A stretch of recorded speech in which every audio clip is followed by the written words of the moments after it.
Hey, good day, everybody. Welcome back to another episode live from Jerusalem with Rabbi Chaim Goldberg. He's still continuing the Genesis class. We're learning so much. I know he's been talking about Abraham of late and some other exciting stuff. And it's always a joy to have Lee Fogel share with us Brit Shalom and the wonders that are applicable for our everyday life. I so enjoy. I'm sorry we're a couple minutes late. The rabbi's a very busy man, so every moment counts. So let's just jump right in and see how Rabbi Goldberg's doing. Rabbi Goldberg, so good to be with you, sir. All around the globe, everybody in the Zoom room. It's your class, sir. You're live. Good evening, everybody. Good evening from Jerusalem. Good to see you all. Yes, we have a bit of loaded things that we're doing in the last few days, in the last few weeks, straight after Passover. Let's straight ahead jump inside. We're already a bit late. And I want to surprise you all because I had a very, very great question that Jim, you can raise up your hand, that Jim asked here after the last class, and I understood that I didn't explain well enough what I meant. Therefore, I decided to do some slides to explain a bit more, and it's also so essential that it's really related also with the question, why did we build the Hebrew, I will say, the Israeli state, the Israel state.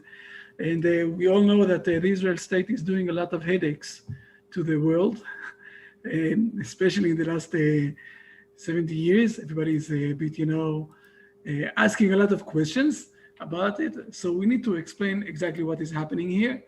And it all started with a very small question. I noted it last time, and I said that Abraham is moving in a journey and becoming back from one that he was to an to a Hebrew man. And this was the question that Jim asked me from where I'm taking it. I'm taking it from the hidden side of the Hebrew tradition. But I will explain now this step by step, and we will see everything. And Dan, you need also to prepare yourself with your throat so you can read a bit. So let me share the, where it is. I prepared everything. Here it is. I think it's here. Yes. Oh, fine. Okay. So the question is, why did we build a state? Okay, the Israel journey. Why did we build a state? Why did we went to this part of building the state and doing such a hassle in the world? And what we're supposed to do basically is more to leave everybody alone, to go to the diaspora and to go to those places. For that, I want to explain again the verses that we said already more than once, and that we saw that Abraham, God told Abraham to go out, to go forth from his land, okay? And also to leave aside, in the beginning, Abraham took with him all the souls, okay, that they had acquired, but God told him to leave them alone, not to continue with him. So let's go inside a bit to this, and to understand, and after that, another thing that after that we see that Abraham is just a moment, that Abraham is going, in verse number 6, Abraham passed, and the word passed is vaya'avor, and we need to understand this a bit more, and this is why we're going to go deep inside to this thing. So please, Dan, you will read, and I will explain a few sentences a bit more about what you're reading, okay? Sure. At the beginning of chapter 12 in Genesis, it says, "And God said to Abram, go forth from your land and from your birthplace and from your father's house." So God is obeying or telling Abraham, saying to Abraham to go away, go forth, start to walk in your life, away from your land, away from your birthplace, away from your father's house. And the question is, it's a very simple question. What is the meaning away from your father's house? What exactly is the meaning of going forth from your father's house. What is happening here? Okay, what is the debate that Abraham have here that he needs to do? So please read this slide. Part A, what is the meaning of going forth from your father's house?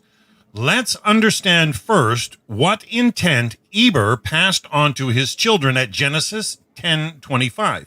We learn, and to Eber were born two sons. One was named Peleg, because in his days the earth was divided. Our sages explained the wording was divided at this way. The tongues became confused, and they were scattered from the valley and were dispersed throughout the entire world. We learned that Eber was a prophet since he named his son for a future event, i.e. the Hebrew word resembles the word meaning dispersed. Yes, the word Peleg in Hebrew is the meaning of the word Peleg in Hebrew is dispersed. And this is a quote from Rashi, one of the biggest sages that we have. And it's from the Midrashim, from all of the sages that we saw along the years, that Eber is calling his son under a future event. The future event that we all know, the Babylon Tower, that all of the people got dispersed because the tongue became confused.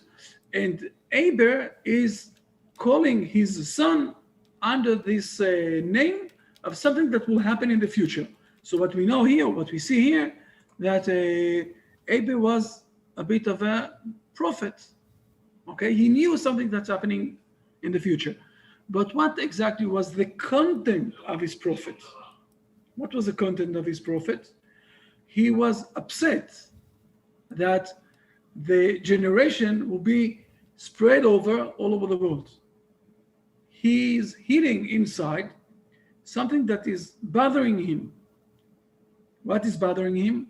Why are we going to Adam and Eve, or later on from Noach and Naamah, his wife, and we are going to get separated, and this is something that is bothering him. So we're starting to see that not only he was prophet, but also his prophecy was related to combining ourselves together. It's bothering him, it's annoying him. He is against this situation that we all spread over. We find here a family. Eber is the head of this family, who are prophets, and they wish us all in the Hebrew land. Joseph explores where that place is. For I was stolen from the land of the Hebrews. Genesis 40, verse 15. About the family that have the prophecy inside, and the main part of the prophecy, very long, old prophecy. Now, the second thing is that I'm mentioning here, and this is a note, okay, because I'm going to expand this a bit at the end of those slides. In the Hebrew land, where is this Hebrew land? So the story in chapter 14, the story is going like that Joseph is sitting down in the jail with the servants of Pharaoh, and he is telling them, this is in chapter 40, he's telling them, please remember me when you're going out from the jail, because I was stolen from the Hebrew land. Now, the servants of Pharaoh knows exactly what he is speaking about.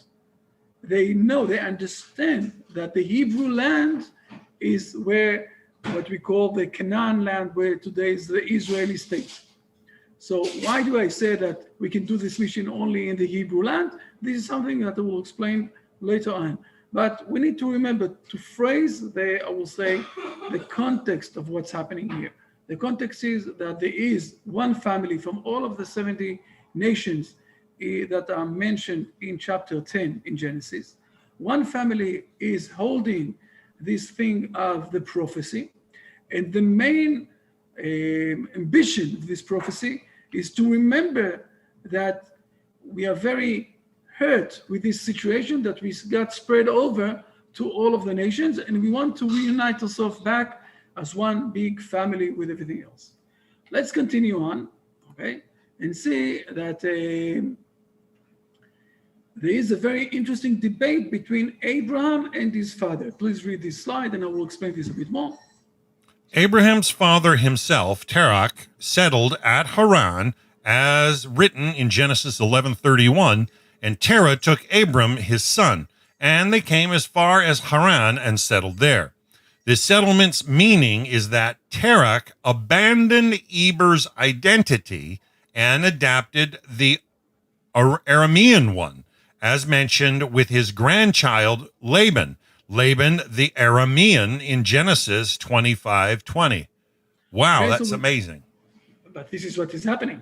Okay, this is what is happening. What is happening here is that Terach, Abraham's father, took his family, and it's written down, by the way, in those 3 dots that I didn't put here. It's written down that their ambitions were to come to the Canaan land, to come to the Hebrew land, but they did it. They stopped in the middle, and they came basically, and they settled in Aramean, in the Aramean area. And it says also, and the grandchild of Terach, okay, Laban, it says already that he was the Aramean. It's saying there loud and clear. And we need to realize too, we need to know what exactly is the difference between being Aramean or being Hebrew man. But we know that it's 2 different ways of life and what exactly they're supposed to do. And Terach decided to move away from the dynasty, from the exact way of life that Abram said, and he decided to do something a bit different. Okay? Wow. This is what we see here. Exactly. And now we're starting to understand what God is saying to Abraham. Okay? Go forth from his father's house. Okay? Go away from your father's house. Your fathers decided to do one thing, but I want you to become back Hebrew men, not to be Aramean men. Okay. By the way, it's very interesting to see that the Aramaic is also a language, the Aramaic, but the Aramaic is also a bit reminding us in the Hebrew, the people in the United States are being called Americaim, America. It's the same word almost, but it's not from the same dynasty. Okay, the Aramaic people.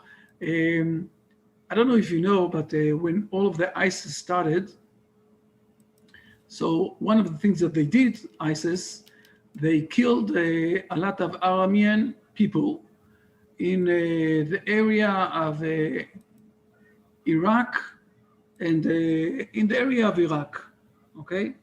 And there were a few important people in the universities that started to push, to put pressure on the United States. It was who was the head? Not the last one. Who was the head of the United States then? It was what's his name? The black person. No, Barack Obama. Barack Obama. They started to push him because until 150 years ago, the Aramean language was a very global language. And they said, we're going to lose this language. Never mind the story. What we know now is that Abraham is being told by God, move from the mind of state that your fathers decided to take and go back to become Hebrew men. So let's move to step number 2 and to understand, okay, why did I say that Abraham is developing into a Hebrew man? Please read this verse. There are several different words in Hebrew to express moving from one place to another. Usually the term used is vayelech, go from point A to point B.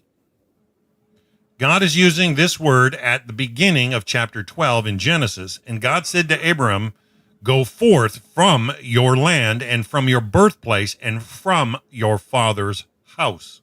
And we explained what is going from his father's house. It's very important to know that this is something that I'm relating to something that I said already a few times, that when we're moving from the Hebrew to other languages, we're losing from the translation a lot of the meaning of the things. Now look how we almost lost this pearl that we have now. Okay, very good thing. Please read this slide. In Genesis 12, verse number 6, the Bible is using a unique word. And Abram passed through the land. In Hebrew, the specific... It says, Avraham vaya'avo, Avraham ba'aretz, vaya'avo. Okay, past is vaya'avo. And please, this specific word, passing, contains within it as well the word Hebrew, or Eber, who was Abram's grandfather or grand-grandfather. And Eber lived 34 years and he begot Peleg in Genesis 11:16. Exactly. So we see that the word vaya'avo, that he passed from one place to another, that the Bible changed the word. 6 verses before, the Bible is saying few times the word go, lech, okay? The normal word for moving from one place to another. Suddenly, the Bible is using a very unique word of moving from one place to another. Vayavo is moving from one place to another, but it's also containing inside the word Hebrew. Vayavo is from the word Aver. The word Hebrew is inside this word. And this is where I said something very simple. Please read this slide. The Bible is expressing two meanings in one word. One, Abram drove himself from point A to point B towards Jerusalem. See Rashi in Genesis 12:9. As we explained last week. And two, Abram made a spiritual journey from his father's house, Terach, who became Aramaic, to his natural earlier father, Hebrew. Okay, and this is what I said last week in a hint. Okay, but this is how our sages are reading the Bible, and what they're saying is that Abraham passed 10 tests, okay, that God gave him and drove him, and in each test he went up another stage in his life to become a true Hebrew man. And only after he passed those 10 tests, he was 99 years old. And then he got the promise that he can bring the son, his next generation, Isaac, because only then he was prepared to bring the next step of the Hebrew people. Only then he became a Hebrew man after those 10 tests. We're starting to see what is happening here. It's not only that he drove himself from one place to another. He drove himself from one place to another, but also he moved in his spiritual journey from one step to another step to another step until he came to the level that he became back a Hebrew man. Now, I need to explain this, but before that, let's read the conclusion and then I will explain something very important here. Conclusion: Abraham moving on from one place to another in the land of the Hebrews, the land of Israel. It is also a developing journey from Aramean identity to become a Hebrew man. Okay, now I need to explain what is the difference between Aramean identity and the Hebrew identity, okay? So for that, I need to I'm going to explain again, or to say again things that I said, I think, more than once, but this is the main week that we need to speak about this, because this week we're going to celebrate the Independence Day of the Hebrew nation. And as I said in the beginning, okay, why did we build up a nation, this state, if it's bothering all the people in the world? You know, everybody is speaking about this Hebrew state, and they're doing like that, and they're doing like that, and we need to do this, and we need to do that, and everybody is, around this state. And why did we did this thing? There is a very big question. How is the best way to influence the world and to bring the world to a stage where they will acknowledge God? There are two ways. Way number one, okay, we know, as I will say, as the foundation, we know that Abel was prophet and that he wants that all of us will reunite together. Now, there are two different ways how to do that. One way is to say, let's be all over the world, okay, what we call diaspora. Let's be all over the world, and in each place we will build up one house of Chabad and another house of the Jewish people and another house of the Jewish people. And everybody will see us and they will say, wow, this is amazing. Those are holy people. They are behaving in a great way. The problem with this way, okay, this is the Aramean way. The problem with this way is that people will say it's a very holy way, but this is not the way that I can imitate. I can't really learn from this way, because when you don't really need to deal with the world, this is for sure something that you can behave very spirituality in a very nice way. If you're a monk in all sorts of places, this is very nice. So God said to Abraham, I want you to become a nation in the Hebrew land. And when you will become a nation, and also he's saying to us in other places that we need to have judges, we need to have officers, we need to have policemen, we need all those things we need to do.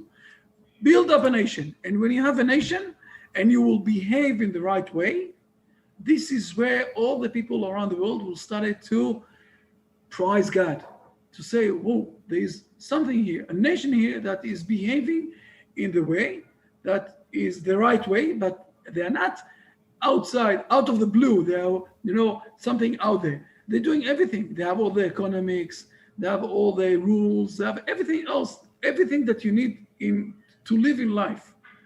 And this is the Hebrew way. And this is what God is saying to Abraham, because Abraham also, as we already mentioned more than once, he took himself with a lot of people that he reorganized them to believe in God. Okay, I'm jumping for a moment to Genesis 12. Okay, and Abraham took. Yeah, please read verse number 5, please. You will read it. 5. Abram took Sarai his wife and Lot his brother's son and all their possessions that they had acquired and the souls that they had acquired in Haran, and they went to go to the land of Canaan, and they came to the land of Canaan. And we said more than once, what are the souls that they had acquired in Haran? They really managed to praise God, and a lot of people became connected with them. But God told him here in the beginning, he said to him, you need to go, and what I'm going to be, what are you going to become? I will make you into a great nation. And we explained this also. This is a unique nation that is not fighting with others, but is giving blessing to the world. And this is something that Abraham in the beginning didn't want. He didn't want. And then God said to him, this is what I want. This is the way that you need to live.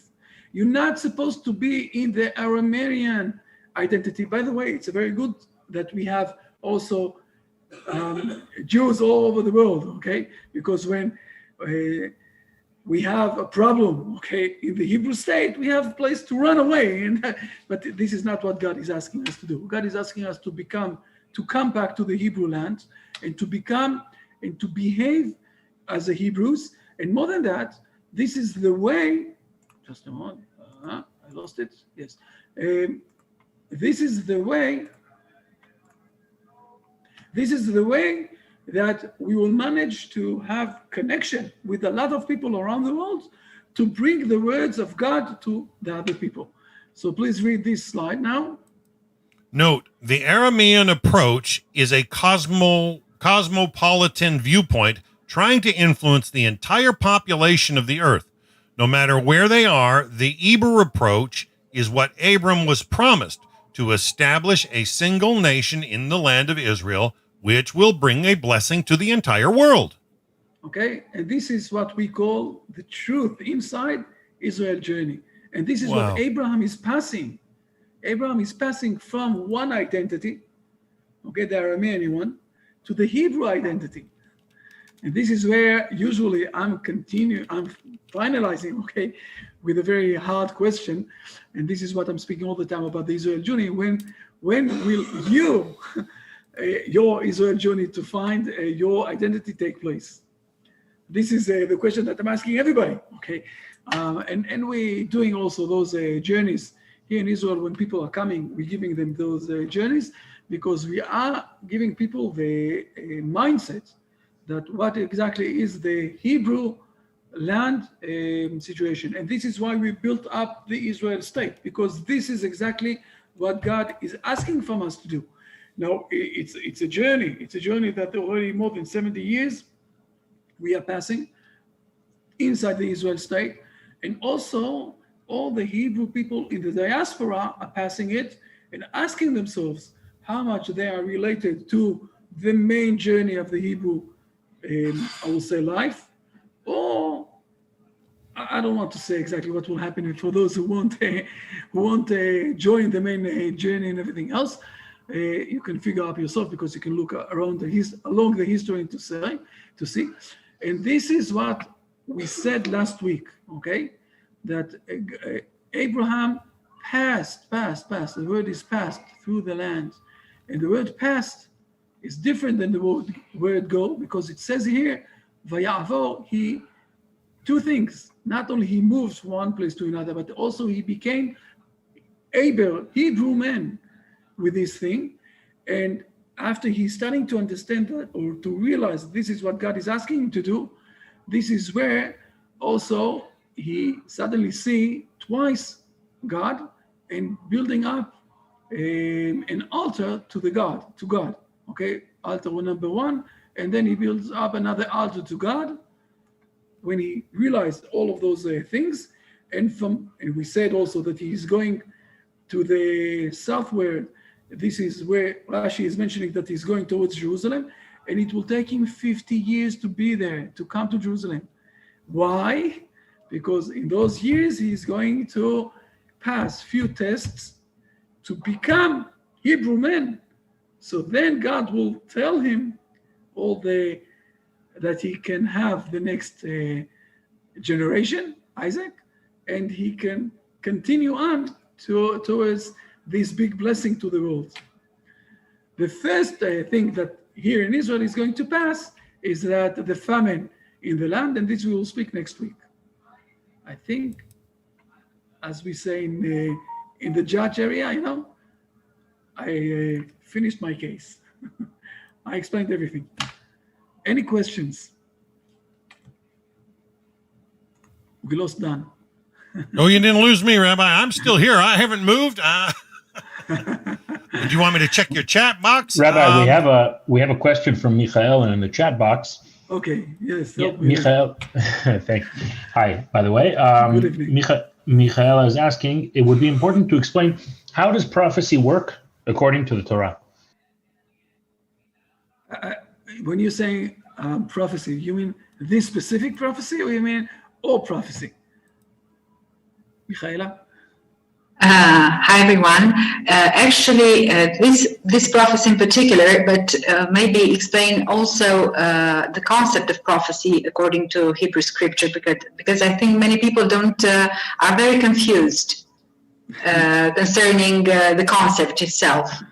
Okay, so this specific prophecy is working by that the Hebrew people are coming to the Hebrew land, and they're building up, the Israel state. As you can see also already nowadays, that the Israel state is starting to be not only known, but also a lot of blessing to the world with a lot of things that we're doing, a lot of things, especially not only with the high tech, but a lot of things that we're doing. And this is how this prophecy is coming. But this is not only we call it the beginning of, the scratch of the finger, what we have.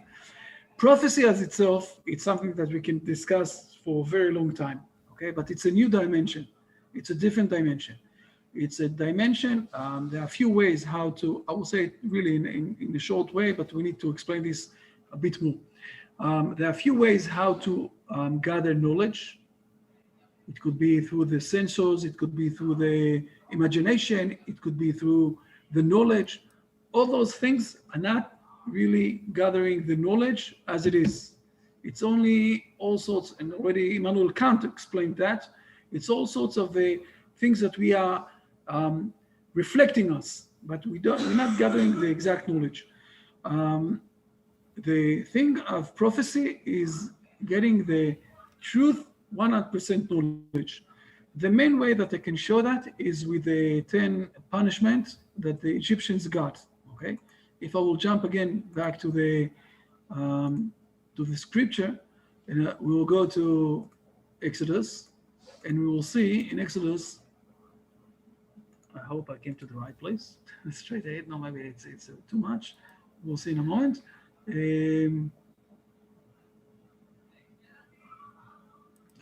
we need to go back to chapters. Just a moment. We see that in the beginning, when Moses is doing all the punishments, this is where also the sages of the Egyptians are managing to do the same thing, okay? He's doing that the river and the water will become blood. Also, the sages of the Egyptians are doing that. He's taking out a lot of frogs outside from the river. Also, the sages of the Egyptians are doing that. And then he's doing something very unique. And he's doing, just a moment, let me see if it's here. Lice? No, it's not here, it's the next chapter. Is doing, how do you call it? The third one. Just a moment, I will find it. Here it is. Okay, please read verse number 12. The Lord said to Moses, say to Aaron, stretch forth your staff and strike the dust of the earth, and it shall become lice throughout the entire land of Egypt. Okay, we're speaking about the lice. This famous lice. I lived in Australia. Whenever one of my kids had one lice, that's it. I was supposed to go to the town council to get a certificate that everything is clear. The lice is a very hard situation. We all know that. But please read verse number 14. And the necromancers did likewise with their secret rites to bring out the lice, but they could not, and the lice were upon man and beast. And please read verse number 15. This is the most important one. So the necromancer said to Pharaoh, it is the finger of God. But Pharaoh's heart remained steadfast, and he did not hearken to them as the Lord had spoken. Okay, fine. But the first part that they said to him, this is the finger of God. There is a difference, okay, between how we are managing to realize this world and to control it, and how the prophecy is managing. Now, in those days, this was the main culture in this world.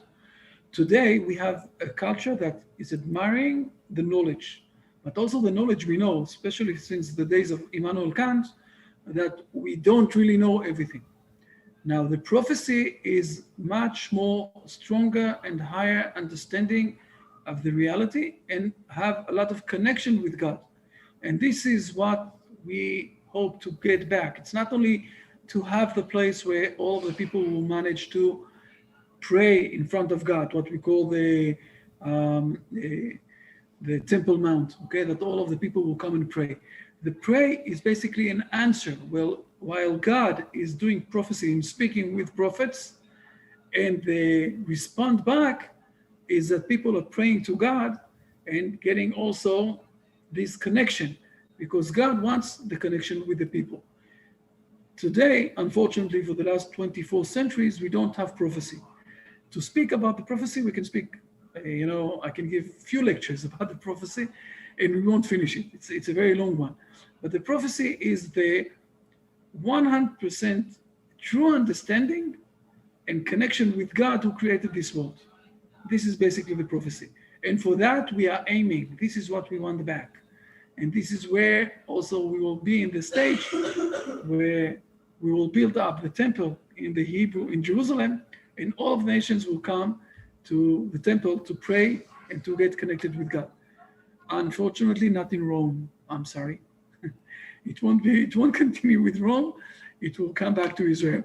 Rome took it 2,400 years ago, with the statue of we see there when they're coming inside to Rome, this place where we can see the Jews are holding this menorah, the gate of Titus. Yeah, exactly. But this will come back to Israel. Okay. Hope I was clear enough. Okay, fine.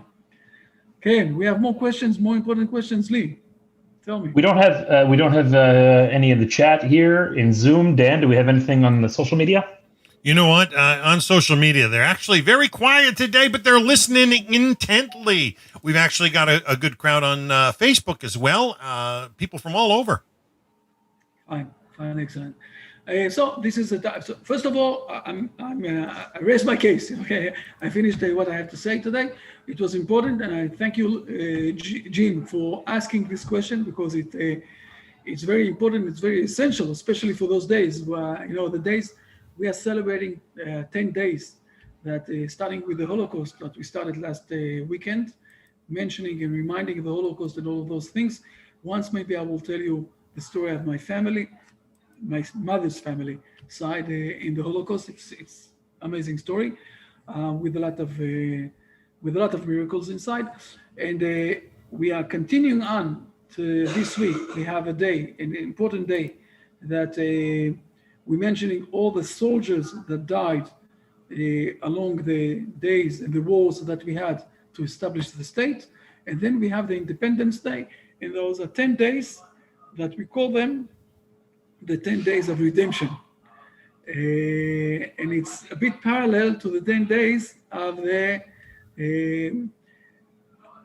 not redemption of the entire world, but the redemption of each one and one of us, what we call. So on one side we have, in the beginning of the year, 10 days, Aseret Yemei Teshuvah, okay? What we call the repeatedness that each one and one of us is doing in a personal level. And in those days, after Passover, we have Aseret Yemei Tkuma, that we have the redemption of the Hebrew people. And this redemption is also giving a lot of blessing to the world, because we know that there is a possibility of doing redemption, not only for each one and one of us as an individuals, but also as the nation. And this is teaching us that we have also a possibility of redemption to the whole world, to reunite together as Aber started. Enough is enough. Please, your turn. Fine. I think we said everything very fine. Thanks, Rabbi. Yeah, I was just mentioning in the chat what you said in text form.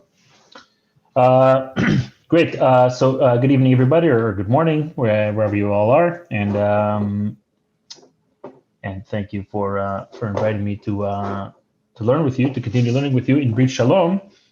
Let me just start sharing my screen. There we go. Okay. So just a quick recap. Holding in Brit Shalom, the daily living or practical application for Noahide law in daily life. We're holding in the section that I called Man and Fellow.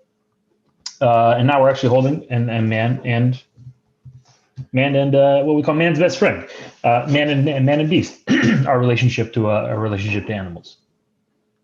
Okay, some stuff that we actually covered a few weeks ago with Rabbi Chaim in the Torah itself, starting with the generation of Noah. Okay, so we have some verses here from Genesis. Dan, do you want to start us off?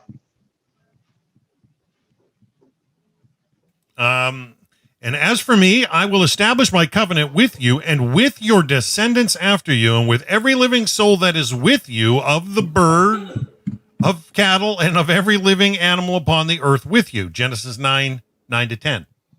Right, coming from the story of Noah after the flood subsides.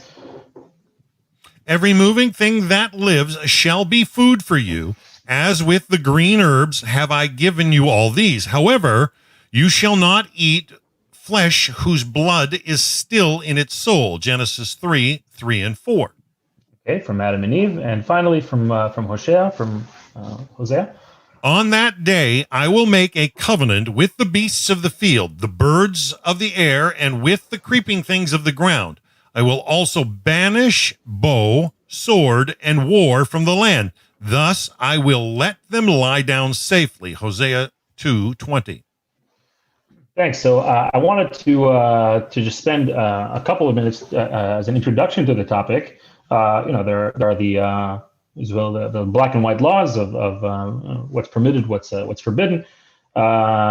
Quick introduction as to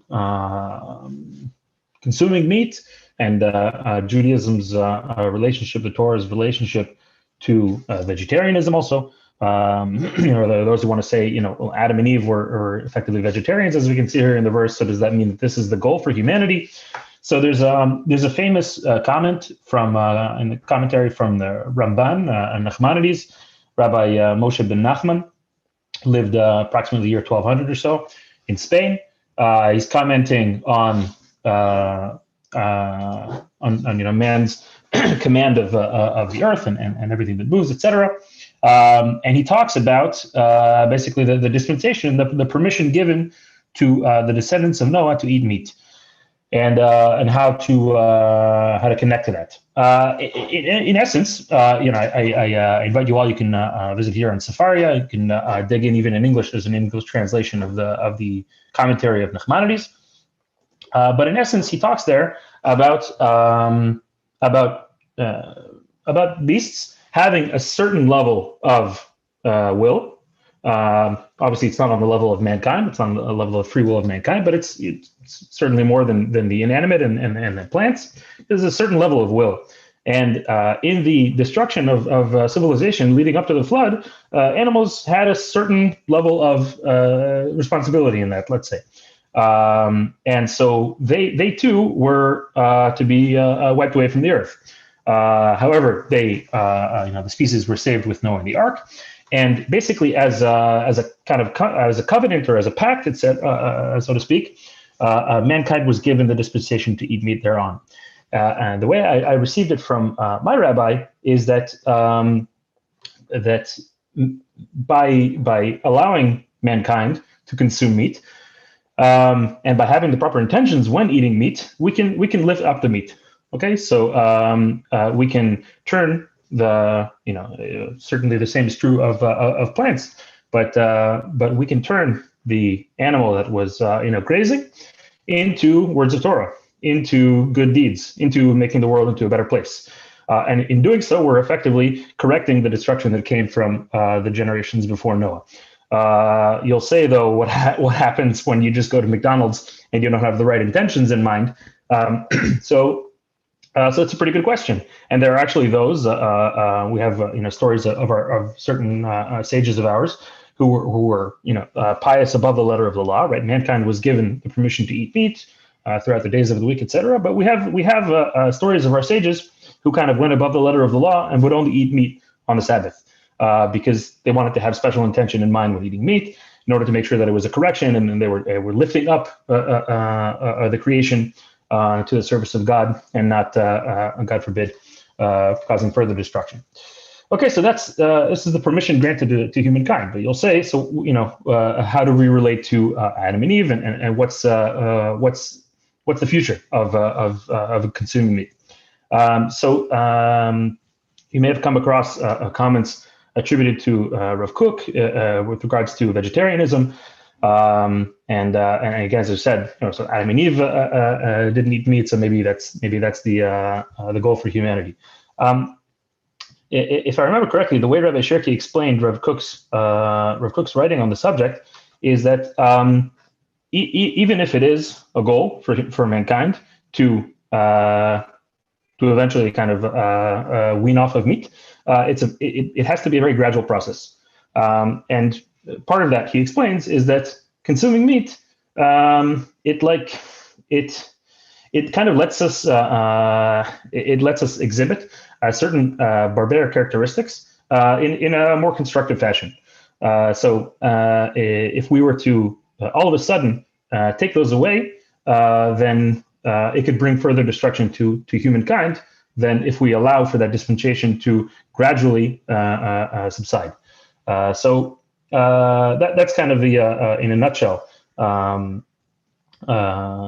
way I heard it explained by Rabbi Shirky is, even if you have certain of our sages who took it upon themselves to wean themselves off of meat entirely, it's entirely permissible, and as a whole, mankind we may find ourselves gradually weaning off of meat, but it's something that needs to happen in such a fashion.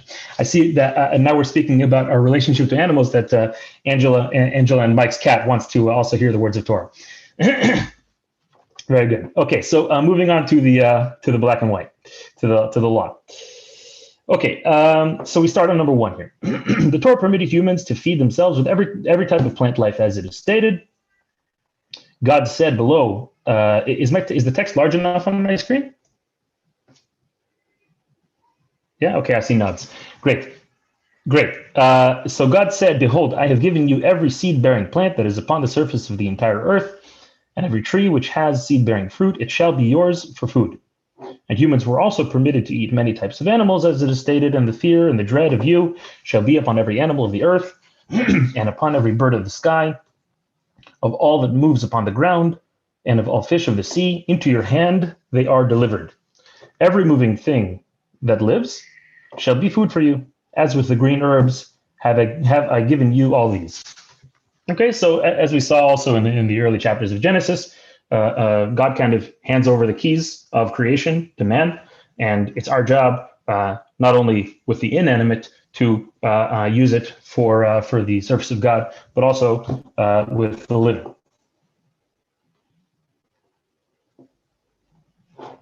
So we have a question here. Let me see if it's directly pertinent.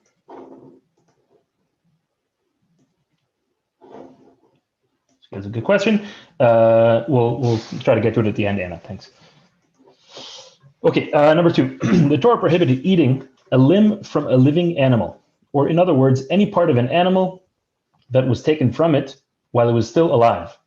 As it is stated, however, you shall not eat flesh whose blood is still in its soul. This prohibition applies even after the animal whose flesh was detached while it was still alive has died. Okay? So this is, again, a work that we have referenced multiple times. I strongly encourage you to look it up, or maybe you can get a copy. I know that there are copies in English. It's called Sefer HaChinuch.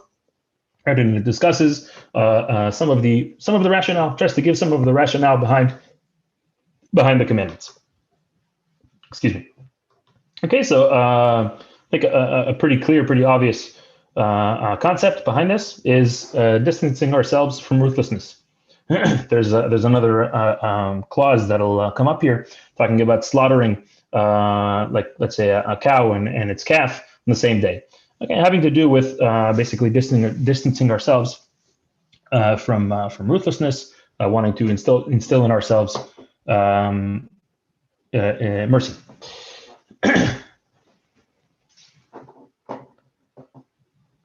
Among the reasons why eating flesh from a living animal is forbidden, okay, as we said here exactly, distancing humanity from brutality, pursuit of lustful pleasures, and impulsivity. Okay, so on this last step, I also heard with regards to blessings. I actually haven't gotten a copy of Brit, the prayer book, but with regards to blessings, I heard it's a wonderful idea also for kids, but it's a concept that we can relate to as well. That before we go ahead and we want to fill our urges to grab a hamburger or grab something, we stop for a moment and we essentially ask permission from God to use this food. We have a verse in Tehillim in the Psalms, right, that the whole world was is God's dominion, and that he gave the world, he gave mankind dominion over the world. So pausing before we go to fulfill our pleasure. Number 4 is forbidden to eat a limb from a living animal, but it is permissible to make use of it.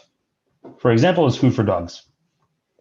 Okay, so right, there's a clear distinction. This is also brought in the laws of meat and milk, but there's a clear distinction here between like a direct pleasure and like indirect pleasure. Right, so like the eating versus some the example given here, or cattle, etc., getting kind of indirect benefit from it. Where here the indirect benefit is permissible. Lee, just a moment. I need to Please. apologize. I need to go. Something that happened now. I need to go out for a few minutes. I'm not sure that I will be able to come back, but around 9:20, 9:25, we need to shut down this lesson because there is another lesson on this stream. Okay? So thank you, everybody. See you next week. I'm sorry for jumping out. Bye. Thank you, Rabbi Chaim. אתה, מה שנקרא עכשיו זה. ההוסט, בסדר מערב. על הבית. כן, בסדר. Bye, everybody. Bye, תודה. Okay, the clause 5 here, the prohibition of eating a limb from a living animal pertains to birds as well. However, in this case, violation of the prohibition does not result in any punishment. So you can see here kind of like a gradation of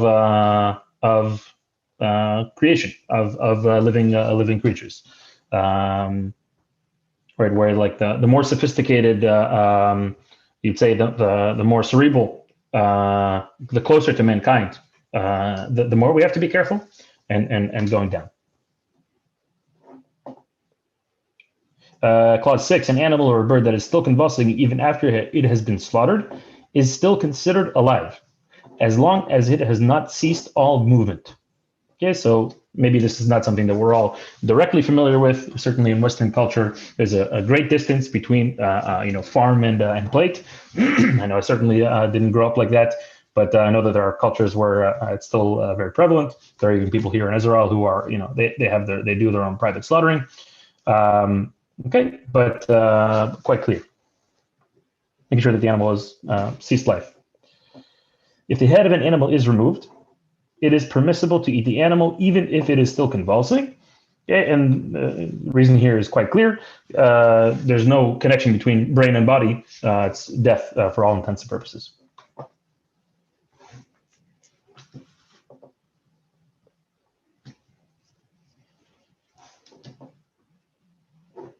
This prohibition applies to any quantity of flesh that is eaten, as we saw also in a different realm. But we spoke about robbery and the value of a person's possessions, where there too the prohibitions apply to any quantity. Okay, so too here.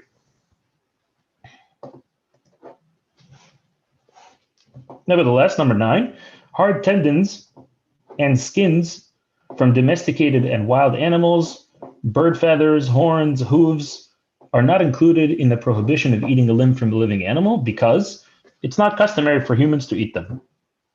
Okay, it's just weird. I don't know anybody that would eat a horn. But the skin of a pig and all other soft animal skins taken while the animal was still alive, since they are customarily eaten, they're included in the prohibition. They're forbidden for consumption. This prohibition does not apply. So this is an interesting clause because I was thinking about seafood. This prohibition does not apply to insects, fish, or grasshoppers. That is, any cold-blooded animal whose blood is not considered separate from its flesh. And even though it is permitted to eat them while they are alive, it's preferable to kill them first in order not to cause them to suffer. So I was wondering about certain seafood, right? What do you call them? Clams and oysters. I don't know about shrimp, but clams and oysters are, even though they're like a very primitive forms of life, they are technically considered alive when they're consumed, right? So they're often served raw, right? Yeah. So this is a good question. So we see here that it's not included in the prohibition, but wherever possible, it's we're trying to. It's preferable to kill the animal first.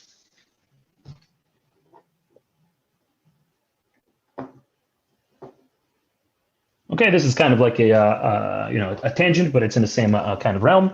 It's permissible to clean the wound of another person by sucking blood from the wound. This would be, I guess, applied to oneself, right? This isn't exactly being done for the consumption for pleasure. It's for medicinal person. Snake bite, great. Right, so this is rationale.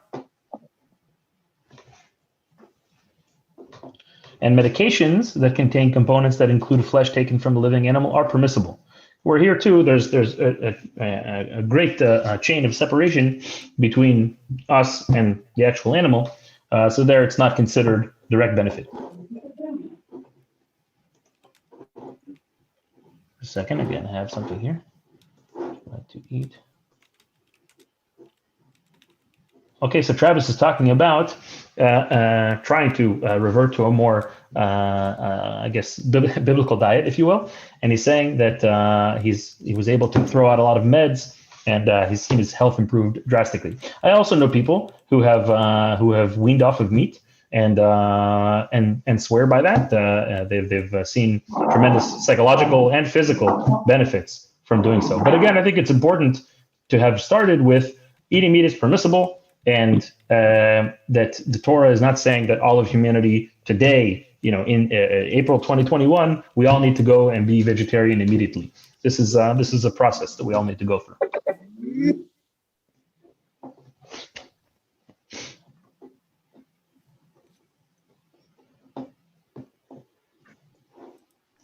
"13, food in which a limb taken from a living animal is mixed uniformly throughout the food, as long as it is a minority of this mixture, is permissible to eat." This kind of goes back to the previous clause, okay, where there's a degree of separation between us and the meat being consumed. I'll just keep this open here. All right. So way to go, Travis. He's 1 year meat free, eating it on Shabbat. 14, in a case where there is a doubt as to whether a particular food is in fact a limb taken from a living animal, we assume that it's permissible since most of the food that we eat is not taken from a living animal. Okay, we're talking here about kind of what's commonplace in slaughterhouses, etc., in the industrialized world.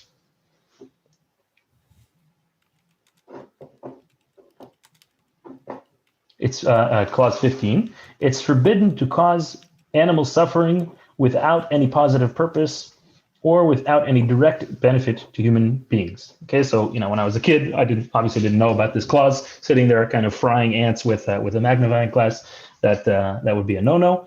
But again, we're talking here about my rabbi, who himself he's a kosher butcher. He said, look, at the end of the day, we can follow the letter of the law and even to the spirit of the law and do whatever we can to minimize suffering. But at the end of the day, a person wants to consume meat. Okay, so they're taking an animal from a living state to not living state. So this obviously causes a certain amount of suffering, but according to the letter of the law, we Rabbi Shriker will also talk about whether or not kosher slaughter is required upon Noahides or not. But we do whatever we can to minimize it, and certainly we don't go out of our way to cause suffering where there's no purpose in it. We spoke about this also, I think, in with regard to medicine. And human life, that testing on animals, etc., because there is a great benefit to humankind through that, it's permissible. Nevertheless, it's forbidden to eat human flesh. Again, this just thinking about because you guys challenged me to find the practical applications of the laws that we're learning. I was thinking, but I'm biting my fingernails. If that has to do with it, I have like a nervous habit of biting my lip. So again, something that we need to probably psychologically something we need to distance ourselves from anyways. Never mind, again, the letter of the law.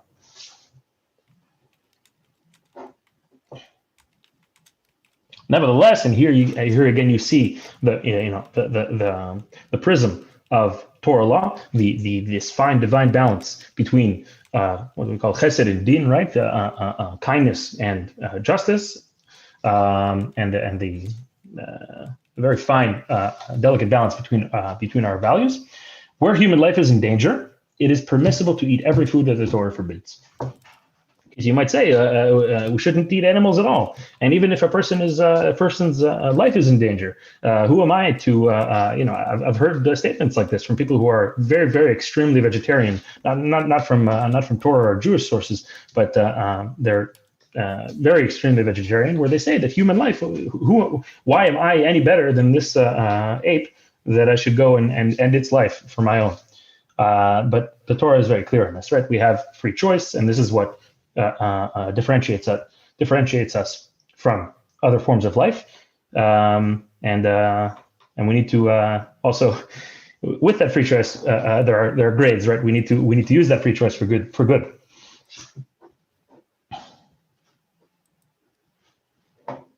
Okay, clause 18, all parts of the body of an animal are permissible after its death, including the intestines. I heard from my rabbi that brain is really tasty. Never tried it, but I know that tongue is a delicacy in certain cultures. So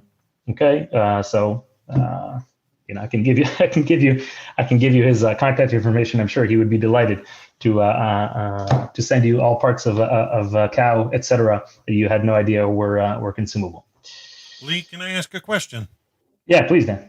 About permissible after its death. Now, isn't there a prohibition against carrion animals that have died by the side of the road and things of this nature? You're not supposed to touch. Yeah, so it's a good question if it applies to Noahides. I think we actually may have. Forgive me then, if you've covered it. We may have covered it in the past, or if I might be mixing up my learning, if it's coming up or if it's in the past. But let's continue in the proper context. It might come up. Okay, proper context. The sages of Israel were divided regarding the status of blood from a living animal. That is blood taken from an animal that is still alive. Practically speaking, it is permitted, but blessing will come to those who are stringent in this matter, and it is appropriate to refrain from eating blood even from an animal that was already slaughtered. Okay, again, it's coming from also from explicit Torah verses, right? That the blood is like this is the vehicle of the soul, so to speak. When there's no blood, there's no soul. There's no life. Okay, so again, this is this being the some of the rationale behind the distancing from blood. Okay, perfect. Clause number 2, Dan. Noahides are not obligated to eat only those animals that are ritually slaughtered. Nevertheless, it's best to make every effort to minimize suffering of the animal. Therefore, it is best for a meat eater to eat animals that have been properly slaughtered. Let's see, 281 here, Guide for the Perplexed.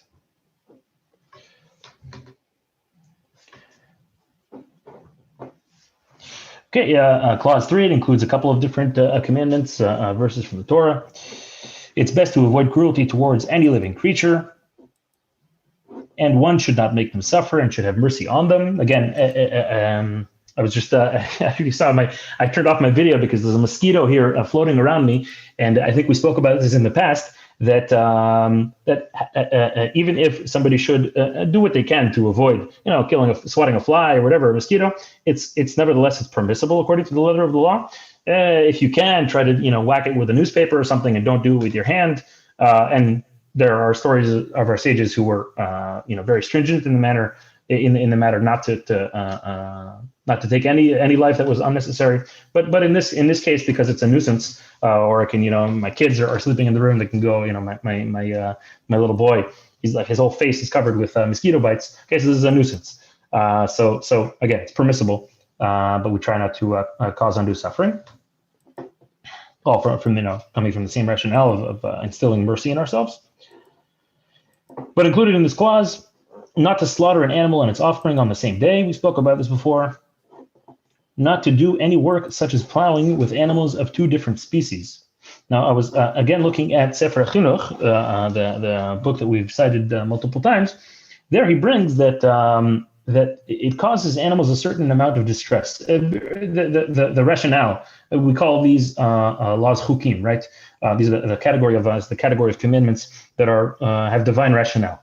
Okay, the rationale was not explicitly, honoring one's parents, that it should bring a long life, or things that are kind of, not stealing, not murdering, etc. Things that are the human rationale can arrive at. We can arrive at on our own. These are things that are called super rational or divine rationale. But nevertheless, as I said in this book, he tries to give a certain amount of rationale, things that we can kind of hold on to when we're fulfilling the commandments.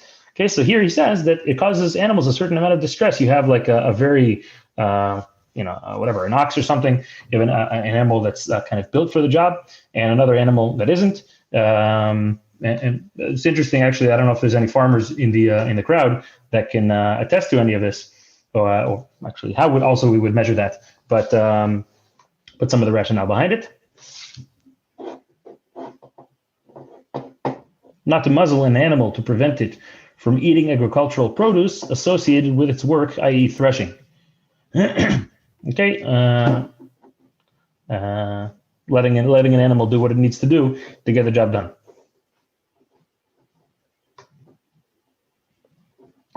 Very interesting clause here. The sages were uncomfortable with the idea of using animals for games or sport because they suffer from such activities, such as in bullfights and hunting for sport. Okay, what direct benefit does this bring us? Okay, it's some amount of pleasure, but we can find pleasure and we can go do, we have leisurely activities doing other things. This, through the Torah prism, through the Torah spectacles, is unnecessary. It's unjust. So that would include horse racing and say polo, or is just aggressive. That's a good question. So hunting, obvious. Bullfights, also quite obvious, and cockfights, right. Rooster fights, those are quite obvious. Racing, I'm not sure. I mean, do horses suffer from? I know they go through a tremendous amount of strain. They also develop a degree of pride, though. Like they develop character and grow in honest and legitimate pursuit of quality. But I guess it's a big debate, and I'm sure the rabbis have debated it a long time. Yeah, it's a good question. I mean, you also whack the animal to get it to work harder, right? So if it's for agricultural purposes to get the animal to do something, that's one thing. But here again, it's like the jockey's like whacking the animal just for sport. So that's a good question. Actually, pretty interested in looking that up. Just a second.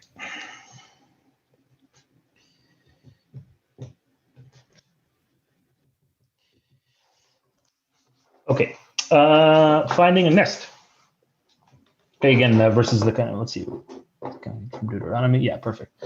Okay, so what happens if a person happens upon a nest? Okay, whoever finds a nest and wants to take the chicks or the eggs that are in it must first chase away the mother and not take them and then take them, in order that the mother should not see her offspring being taken away. But it is better not to take them. Okay, so even if we had, Freudian goggles to, check the hen's psychological state, and even if it wasn't true, this is something that we're trying to instill in ourselves. It's ruthless. Obviously, there's the world of difference between mankind and the chicken, but we're just talking about the stories from the Holocaust of seeing parents seeing their children stripped away from them. So it's not something that we again, even if it isn't true psychologically, it's not something that we want to. It's not an action that we want to instill in ourselves. Okay, again, but it's better not to take them. Thank God. In today's, after the Industrial Revolution, eggs, etc., are pretty easy to find. Although we had a shortage of eggs in Israel at the beginning of the quarantine. We had a shortage of eggs and a shortage of toilet paper. That was pretty interesting. Okay. Okay, again, here putting what's permitted into a certain box, into a certain boundary. Clause number 5: it is not proper to eat meat or drink wine in excess. Okay, we I think there's a certain element of all food, not eating food in excess. We need to look at food as fuel. So there's what to be said about there's the Sabbath, and there's certain delicacies that are it's, as we say also on the Sabbath, that they're like a taste of the world to come. They're like the taste of a perfect world. You have a certain steak or a certain glass of wine, etc. So there's what to be said about a fine taste, but again in proper measure.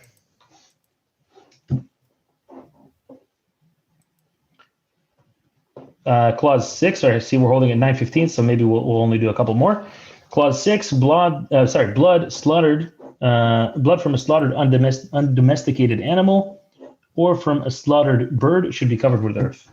Okay, again, as we spoke about previously, that the blood is like the vehicle, the channel for the it's called the lifeblood, or it's the channel for the soul. So it's exits the body.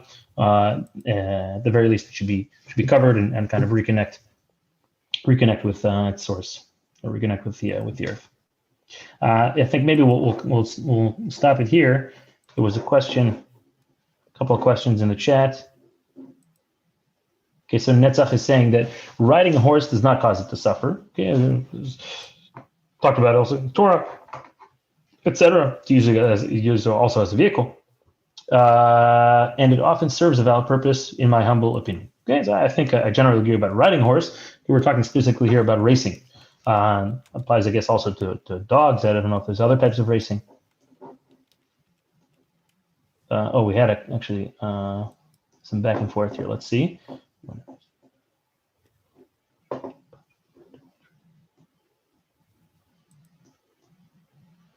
Not sure. Okay, so Michael is saying that horses have leg issues. Did you work with horses, or this is something you know about? Yeah. Okay, interesting. Okay, as Angelica is talking about what we mentioned what we said earlier about hitting the animal. Okay, and as Travis is, the general thrust is these are gifts. This is a permission given to us from God, along with all the other tools that we need to be using for constructive purposes. Okay, so Michael is from her studies says that even after 15 minutes of riding, the horse no longer has feeling in its back. The blood stops flowing in that area. Okay, so it's interesting. Again, we're talking if it's for direct human benefit. There's it's used as a vehicle. That's one thing. But here, where we're talking specifically for sport, it's another realm. So it's a good practical question. I want to see if I can find any sources on the matter. We're holding it at 9:16. Yeah. Yeah. So I think we'll kick it off here. Cut it off here. Dan, you have any closing thoughts? Well, we've had people online here that have even brought up, through today's discussion, comments that had to do with stem cell research. Like how far do you go, and then where do you know where it comes from? The question of, if the stem cell came from an aborted feces versus, a donor, a live living donor, and, in blood transfusions, people have brought up questions like that. It's always nice to see when the level of discussion starts to rise and people get right into it. This is a wonderful book, a wonderful course, and we're so thankful that you're sharing it so well. I just want to give a shout out. I see the Murdochs are here. It was an honor to meet them just over a week ago. They were on their way to Vancouver and stopped, and I got to meet them. It was just great. But yeah, beautiful, Lee. Nothing else directly on social media. I mean, we did have somebody ask about the two different types of animal prohibition on Facebook, but you covered it, I think, already in the lesson. So great. So I appreciate all your questions. We got the hard hitters, Travis and Michaela, but I encourage you all, go over the material before, after. As we said, if you can, you have further questions, post them on the Q&A on the website, so we can get some fresh material there. But go ahead and pick up a copy, either physical or digital, and it really enriches my learning. Certainly, I hope everybody's benefiting from it. Hey, Lee. If I may, he brought up the stem cell research. I read an article this morning, which set me off a little bit. There is a group of scientists that have said that the blood of children will slow or stop the aging process. And that's very scary that scientists in this world are talking about that as we talk about stem cell research. I would be very careful, and I just ask everybody that's listening, please keep after your children and to look after all the children in this world. We really need to protect them. Anyway, that's all I wanted to say. It bothered me, the article this morning, because it's just vampirism and it, at its worst. And we're missing children. We're missing 56,000 children from the Obama administration. We don't know where they've been, right? And I'm not blaming anybody about it, but you know, it's the thing. We need to know where these children are going. They're dumping them over the fences here in America. They're just throwing them over the fence into the desert. Wow. So we spoke about also the sanctity of life, Travis, and I appreciate you underscoring it. And I was listening to a class from Rabbi Shirky where he said that the Romans looked at the Jewish laws and said that that the Jews are so weird that they don't sacrifice their babies. What's that about? Right. So thank God humanity has come a long way. But as we said, in many different realms, we have a lot of work to do, and you are all helping in the process. Awesome. Well, that's a great class. So, Hashem willing, are we on for next week, Lee? I'm not. There's no specific festival or anything preventing. That's the plan. Please God, we have Independence Day as Rabbi Chaim mentioned, but no other holidays or anything coming up in the next few weeks. So please God, we're on for next week. Excellent. Now tonight, folks, I do have a North American Noahide show, a talk show. I got a few guests tonight at 9 p.m. Eastern, 6 p.m. Pacific. If any of you guys want to attend, check it out on the Noahide World Center stations. Like I said, I got a few guests. It's going to be an excellent time. If it's successful, we may do a lot more. I know there's some interest. I know it's going to be 4 a.m. there in Israel, so don't worry about it. But Lee, I am thankful for how well you're putting forth this Brit Shalom. We appreciate your insight and your willingness to study when questions are put forward. It's top shelf, and thank you so much. So, like I said, I'm benefiting from the classes. I think maybe more than you are. So I appreciate all the feedback and for including me in your learning. And I'm happy to see here in the chat that people are enjoying. So great. Keep up the good work, everybody. All right, I'm going to sign out for now, folks. You have a wonderful, wonderful day, and talk to you soon, Lee. Y'all have a great day.